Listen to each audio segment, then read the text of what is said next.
Welcome back. I hope you're doing well. Today I wanted to go on with the Upanishads commentary, so let's begin.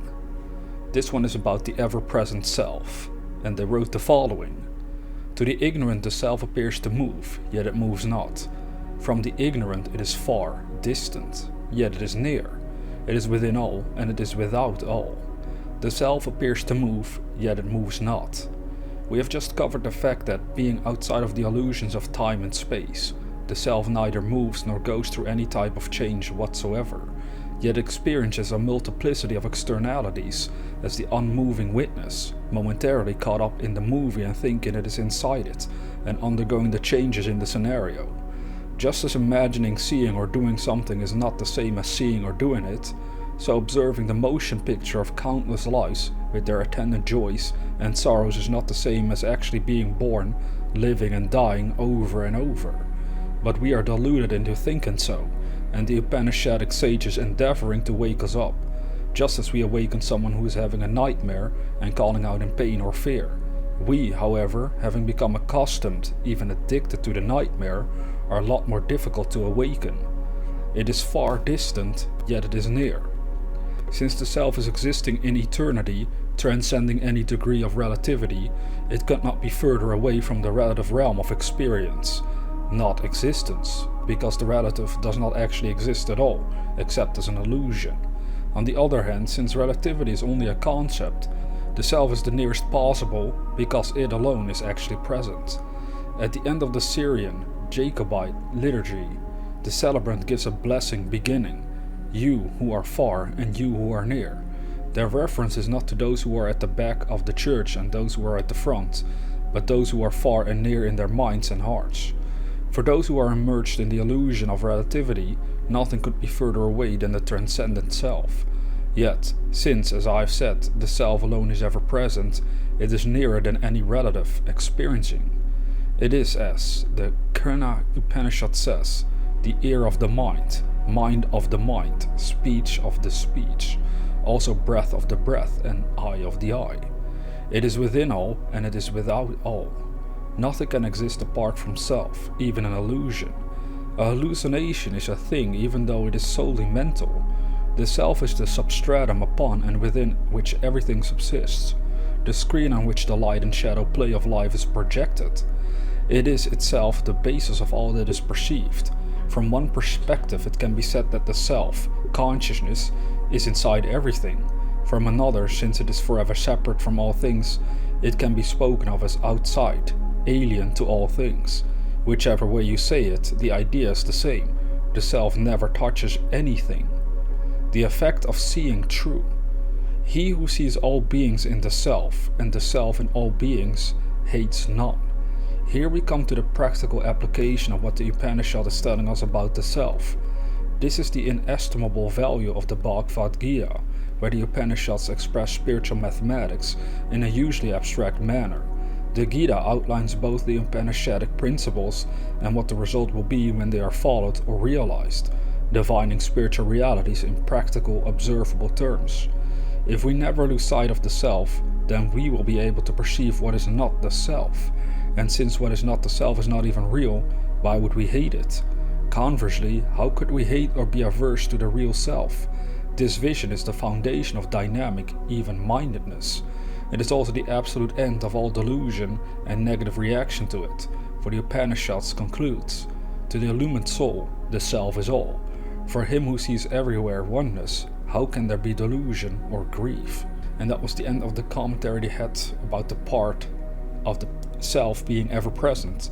We're talking about the deep spiritual self here. It lies beyond what the senses are usually telling us and how we perceive what we are or what we think we are temporarily. Most people, including myself, we think we are this body right now. We think we're just this temporary physical human being. But consciousness already indicates to us there's so much more to life than just this physical aspect. There's so much suffering, physically speaking. And if we identify with that alone, we can't really see the bigger picture that lies behind it, and that is accessible to all of us. But again, we need to have an open mind in order to embrace that, to be able to perceive that sort of reality and those sorts of opportunities. I think it's also very interesting that the way that they put this in the Upanishads is very similar to what Neville Goddard would say in his own ways concerning God, being that it is within you, that it is not even separated from you, it's not even near, because that would imply separation. That's how Neville Goddard would put it. And essentially in the old Upanishads, that's what they said concerning the ever-present self.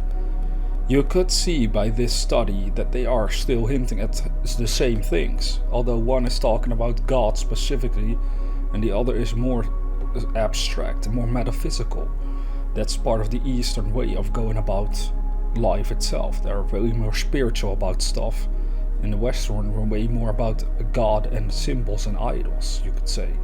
Although they of course have symbolism and idols as well in the East, but their scriptures are just different. They're more aimed at the spiritual side of it all, the metaphysical, invisible side that we can all experience if we have an open mind and allow it to flood our hearts and souls, because it is within and it is without. You remember how it was written in the Bible concerning Jesus Christ, the kingdom of heaven is within and is without. In the Upanishads they are talking about the ever-present self being within and without. As strange as it might seem, that's all we actually seek. It's the ever-present self. It's the life. It's the source of life. That's what we seek. But temporarily, while we're here, we are seeking in physical things the joy and fulfillment that the heart and soul is seeking actually through the spiritual realization at the end of the day. Because it's the only thing worth having. It's the only thing you can keep experiencing beyond the physical realms. Therefore, all that you have physically you'll lose anyway, or at least you'll let go of it. And then as you enter into the spirit of life itself, if you become conscious of that power, you have something far greater, a treasure way more precious that will last you beyond the grave. Again, can I prove this? No, I can only base it off of what I can sense within myself through reflection, deep meditation, and sensations that I have within my own consciousness. So to some people it might all seem bizarre or maybe unnecessary or like it's pointless, doesn't really give us anything. And again, that's just a reflection of us being so obsessed with having things physically for the most part. And it's not bad.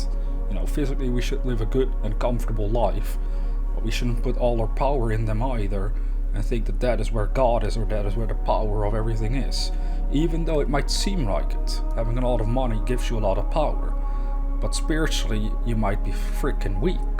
You can have more power by understanding yourself, spiritually speaking, in this universe than if you had all the money in the world. Because if you have all the money in the world without that understanding, the only thing you'll be capable of doing is just exercise a little power here, physically speaking, perhaps over other people or in the world. You can portray yourself as this big, wealthy person, enjoying luxury beyond what most people could imagine, perhaps.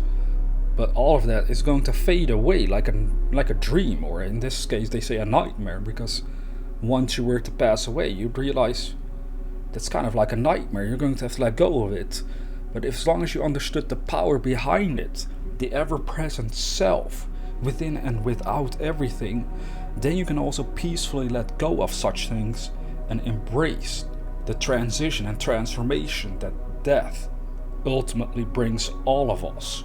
That's how we find peace and comfort in a world that's already so chaotic and scary at times. We are scared, we are uncomfortable because of things we don't understand, and death is the greatest mystery of all. Because so far as we know, nobody has really physically come back when they passed away, when they were truly dead. I know some people have had near-death experiences and they told us about peculiar things they experienced, how they were able to perceive themselves and the doctors work at them. That shows you that their self, the real self, is indeed operating within and without. You could say it was operating within the body as they were actually alive, and then when they were dead, temporarily, it was still operating without or outside of the body. This is absolutely fascinating, and sometimes we just brush it off as a hallucination of the brain, which is fine if that's what people want to, accept it as that manner. I personally don't believe that's true, simply because of certain experiences I've had. Not near-death experiences personally, but just the fact that when you go to sleep at night and you become aware that you're dreaming, then you look at your own hands and legs and Just look around you like you would as if you were in a strange land right now, physically speaking. You would look around you, imagine your skin color is different. You would look at your hands, you're like, this is very strange. What happened to my skin color? I was a white person, I was brown, I was black, whatever you are. In the dream world, you might have a different skin color potentially, but yet you can look at it, you touch it, and you're like, I can't deny that. Where am I? Like, I seem to have a body here, so what's going on? And that's how you discover that the self really does operate, both physically speaking and non-physically speaking. In a non-physical realm, we'll all discover it soon enough anyway. So for the time being, this might be deep contemplation that doesn't really serve you any purpose, other than maybe making the transition into the non-physical realm more comfortable and less scary, to at least trust that it won't be the end as you think it is. It might simply be the end of your current physical journey and the way things were going here. But you're taking something beyond it, and that something is the ever-present, everlasting self. Now, if you're new to this channel, consider subscribing to receive inspirational videos on a regular basis. And with that being said, dear viewer, never forget that we are the dreamers.